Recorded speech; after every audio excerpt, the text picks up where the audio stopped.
If you are a midlife woman or you're coming up on this powerful season of growth, this is the podcast for you. Welcome to Unraveling Together. I'm Samantha Graber, also known as Dr. Sam, seasoned holistic health physician and woman in the midst of midlife's unraveling. Unraveling Together is the place to talk about the things we just don't talk about, but so desperately need to as women. Together, we untangle ourselves from our pasts and weave a beautiful web for a future we so deeply desire to bring to life. Grab a cup of chai, tea, water, or joe, and let's get to it. Eating meat can lower my stress? I can hear you now, and yes, it does. Stay tuned to learn why. Stress is a common side effect of living a modern life. It builds up and up and up because everything we do is far more hectic than it ought to be. We work too much, we worry too much, and even when we try to relax, our bodies stay tense and stressed. In many ways, we are behaving like skittish prey animals, and oddly enough, if we stop eating like skittish prey animals, we might be able to handle our stress much better and enjoy our lives more. You see, stress isn't just that feeling of pressure and anxiety when something is beyond our control. That is the form of stress we are most familiar with, as it is the easiest to notice. But stress isn't about the external influences or stressors, or the most obvious effects of them. Stress is an inside job. It is how we respond or react to a stressor that makes all the difference. If we are mentally stressed, we understand that means we are doing too much, resting too little, our minds are too busy, and a lot of what we are doing is psychologically and emotionally harmful. But our bodies can be stressed too. On a physical level, we can be stressed by lifting heavy weights, running, pushing ourselves to the limits. Something to note. Being too inactive is also a stressor. Our bodies are made to move. Why else will we have this amazing frame with all of these joints and muscles? To hang clothes on? Pfft, silly human. That's what treadmills are for. So what stresses our bodies metabolically? Well, following suit, it is pushing our metabolism to the limit or making it a lazy lout with processing the heck out of our food. Our bodies are designed to extract nutrients from our food, to then put those nutrients into cells and then grow healthier cells, lots of them. To do this, we handle a delicate balance of metabolic hormones every day. When we eat nourishing food like meat, our stomachs start to extract the energy from it, our gut gets the micronutrients from it, our liver and pancreas break them down, our blood carries the good stuff to cells, and then our kidneys and our colon get rid of what's left. When working per design, you'd be hard pressed to find a more efficient system than the human digestive system. But when we overstimulate any one aspect of this process and stress one of our organs, pushing it to its limit, the whole system is vulnerable to falling apart. And rarely do we overstimulate just one aspect. It is often a system-wide assault. The modern diet, heavy in processed food, is basically designed to create internal stress. The processing of foods takes something that, when it's in its natural form, it's nutritious, but when in its processed form, it becomes noxious. Even the stuff marketed as health food, some of that stuff is processed so much that it is junk food in disguise, like a wolf in sheep's clothing. When we eat too often, too many carbohydrates, too few healing fats, too few micronutrients, and too many calories, we are telling our bodies that we live in a harsh, stressful environment. High carbohydrates do this first and foremost by messing with our blood glucose.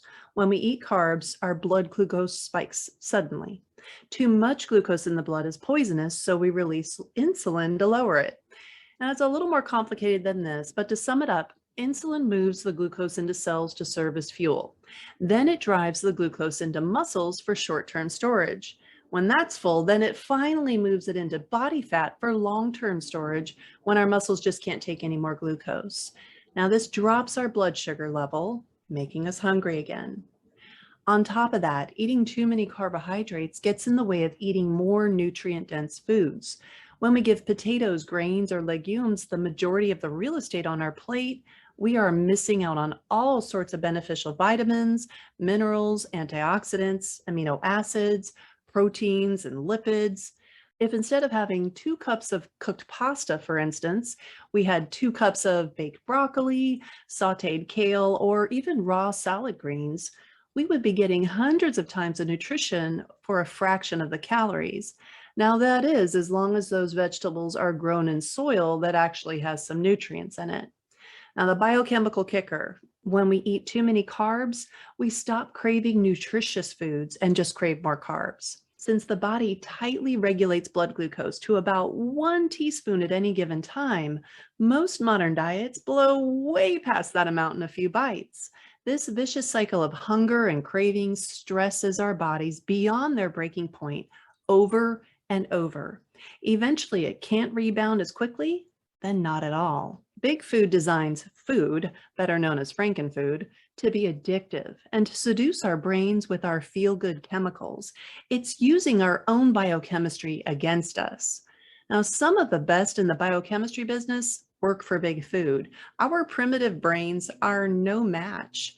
On the other hand, a high healthy fat, very low carbohydrate diet protects us against those highs and lows in our blood sugar. This is because when eating to promote ketosis, we run on fats and proteins recombined into ketones, an alternative to glucose. And to boot, when we eat a ketogenic diet, we are eating more nutrient-dense foods and often fewer calories too, as we are better satiated. This leaves more space on our plates and in our stomachs for foods that nourish us. Foods like meat, and better yet, fatty cuts of meat. Now, not just any meat. The kind of meat that is best for the keto-producing parts of us is the kind of meat that is best for the planet and all of its creatures.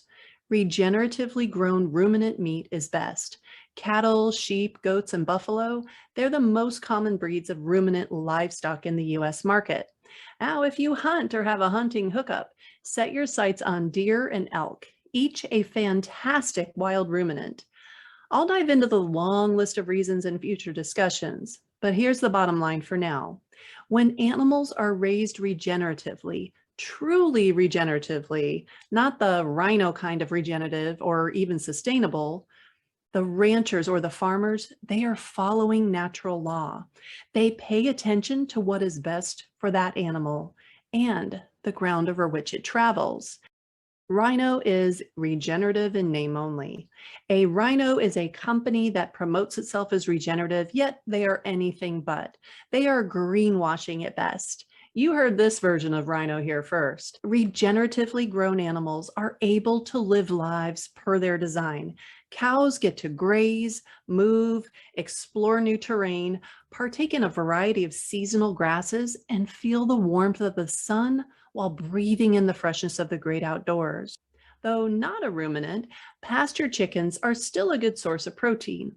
When pastured, they forage for bugs and small creatures like mice and lizards. Chickens are omnivores, not vegetarians like marketers would have you believe. Pigs love to root in the dirt amongst bush and tree roots to uncover treasures that they never find in a trough. Pigs are not ruminants, and when conventionally raised, I recommend you avoid eating them. Same with fowl. But when they're raised regeneratively and not fed conventional feed, but a food source that would be on their menu in the wild, they're a decent choice, though not again at the top of my list. Side note, just because pigs will eat anything doesn't mean they should. Keep in mind, how your food was fed matters. Whatever the animal you ate matters to you and your health. If they eat inflammatory feed like grains, sawdust, other animals' waste, do the research for yourself. And then byproducts from processed food, it will inflame you. Animals raised regeneratively eat the way their nature intended. Look into a source such as my favorites at White Oak Pastures in Georgia. Read up on what regenerative farmers and ranchers do. They're incredible humans doing incredible things for humanity. Now, altogether, removing the negative carb spike cycle and adding extra nutrients gives our bodies the tools necessary to heal. These nutritious foods send a signal to our bodies that we are safe and there is good food and that we are living well. In turn, our bodies respond with reduced cortisol, the stress hormone, healthier organs, and improved satiety. And this, my friend, is how you lower your stress levels by eating meat. Thank you for joining me on the Unraveling Together podcast. I'd love to turn this thing we've got into a dialogue. Follow me on LinkedIn at Dr. Sam Graber, where we can have conversations about all things midlife, perimenopause, and finding meaning through it all. If you want a deeper dive into exploring your midlife experience, consider joining the Unraveling Together community of rebellious midlife women. It is there that we roll up our sleeves and do the work. Unraveling Together is a resource hub, roadmap, and online coaching community curated by yours truly. We are navigating this time called midlife together, for we truly believe we are stronger together. And when unravelers are in need of an assist, they have all of us there alongside them.